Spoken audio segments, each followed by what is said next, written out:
क्या हो अगर प्राचीन भारत के सबसे शक्तिशाली साम्राज्यों में से एक को देखने का एक बिल्कुल अलग ही नजरिया मिले। एक ऐसी खिड़की जो शायद इतिहास की किताबों में लिखी हर बात पर सवाल खड़ा कर दे। चलिए, आज हम मौर्य साम्राज्य के एक ऐसे ही विवरण की पड़ताल करते हैं। हम बात कर रहे हैं एक चश्मदीद गवाह की, कोई ऐसा जो सच में वहां मौजूद था। और पता है, उसने जो देखा वो उस कहानी से बिल्कुल मेल नहीं खाता जो हम अक्सर सुनते हैं। ये अपने आप में एक रहस्य जैसा है ना? तो ये कहानी शुरू होती है एक खोई हुई किताब से। असली इंडिका तो वक्त के साथ कहीं गुम हो गई, इसलिए इतिहासकारों को जासूस बनना पड़ा। उन्हें अलग अलग प्राचीन ग्रंथों में बिखरे टुकड़ों और कोट्स को जोड़कर इसे फिर से बनाना पड़ा। सोच के देखिए, ये कितनी बड़ी हिस्टोरिकल पजल सॉल्व करने जैसा काम था ये। अब भले ही ये एक रिकंस्ट्रक्शन है, लेकिन इसकी अहमियत कम नहीं हो जाती। ये डॉक्यूमेंट बेहद ज़रूरी है। ये हमें मौर्यकालीन भारत को एक बाहरी व्यक्ति, एक आउटसाइडर की आंखों से देखने का एक नायाब मौका देता है। और हाँ, ये एक ऐसा नज़रिया है जो बहस और सवालों से भरा हुआ है। तो सवाल उठता है कि आखिर इस अनोखे अकाउंट के पीछे था कौन? क्या कहानी है इस आउटसाइडर की, जिसने हमें इतिहास का इतना अलग वर्जन दिया? तो इनका नाम था मेगास्थनीज, और ये सिर्फ कोई इतिहासकार नहीं थे, बल्कि एक ग्रीक एम्बेसडर थे जो सीधे राजधानी पाटलिपुत्र में रहते थे। इसका मतलब समझते हैं? उनके पास उस समय के दुनिया के सबसे पावरफुल साम्राज्यों में से एक के बिल्कुल सेंटर में रहने का एक तरह से वीआईपी पास था। और अब चीजें सच में दिलचस्प होने वाली हैं। जब मेगास्थनीज ने भारत का वर्णन किया तो उसने इसे लगभग एक आदर्श दुनिया, एक यूटोपिया की तरह पेश किया। ये सुनने में इतना अच्छा लगता है कि विश्वास करना मुश्किल हो जाता है।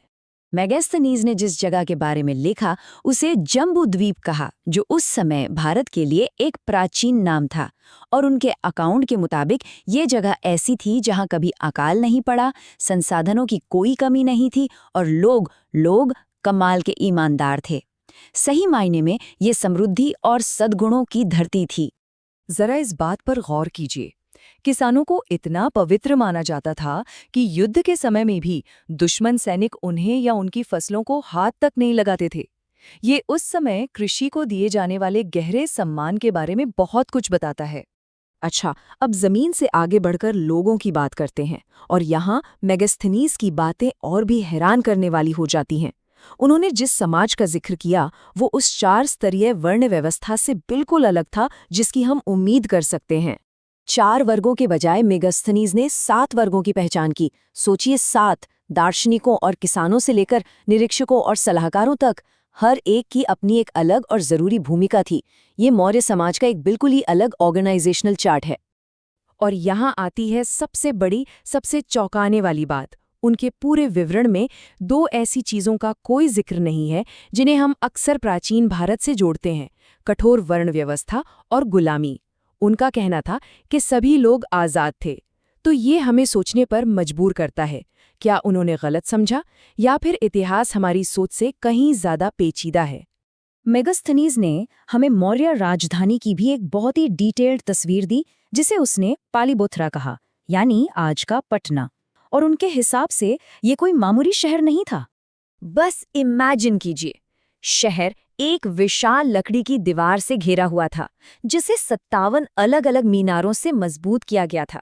उस प्राचीन दुनिया के लिए ये एक बहुत बड़ा किला था, जो शक्ति और सुरक्षा का एक साफ संदेश देता था।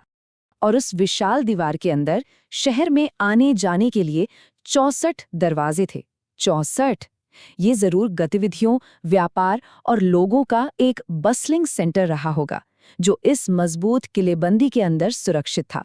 लेकिन दीवारों और दरवाजों से भी ज्यादा मेगास्थनीज शहर के अंदर के सोशल फैब्रिक से प्रभावित थे। उन्होंने एक ऐसी जगह का जिक्र किया जहां लोगों को एक दूसरे पर इतना भरोसा था कि वो अपने घरों पर ताला तक नहीं लगाते थे। इस हाई लेवल ट्रस्ट को शायद एक बहुत ही सख्त न्याय प्रणाली से बनाए रखा जाता था। मतलब, अगर किसी ने नियम तोड़ा तो सजा फौरन और कठोर होती थी, जैसे झूठी गवाही देने पर अंगभंग तक हो सकता था। तो मेगास्थनीज ने हमें समाज, आर्किटेक्चर और न्याय के बारे में ये सभी कमाल के डिटेल्स दिए। लेकिन उनके पूरे अकाउंट के सेंटर में एक बहुत बड़ी, परेशान करने वाली कमी है। एक बेहद जरूरी किरदार गायब है। जब भी हम मौर्य साम्राज्य के बारे में सोचते हैं तो दो नाम दिमाग में आते हैं। एक तो है सम्राट चंद्रगुप्त, लेकिन दूसरा कौन है? वो मास्टर स्ट्रैटेजिस्ट, सिंहासन के पीछे का वो दिमाग, वो महान वास्तुकार। हाँ, वही व्यक्ति जिसे हम चाणक्य के नाम से जानते हैं, चंद्रगुप्त की सफलता के पीछे का दिमाग। उनका जिक्र इस पूरे डिटेल्ड आई विटनेस अकाउंट में एक बार भी नहीं है। वो इंडिका से पूरी तरह गायब हैं। ये जो चौंकाने वाली कमी है, हमें एक बहुत बड़े सवाल के साथ छोड़ जाती है। जब एक अहम किरदार गायब हो तो इतिहास कैसे बदल जाता है? ये हमें याद दिलाता है कि इतिहास कोई एक सीधी कहानी नहीं है, बल्कि अलग-अलग नजरियों से बना एक कॉम्प्लेक्स मोज़ेक है। और कभी-कभी सबसे जरूरी सुराग उन बातों में छुपे होते हैं जो कहीं नहीं गई।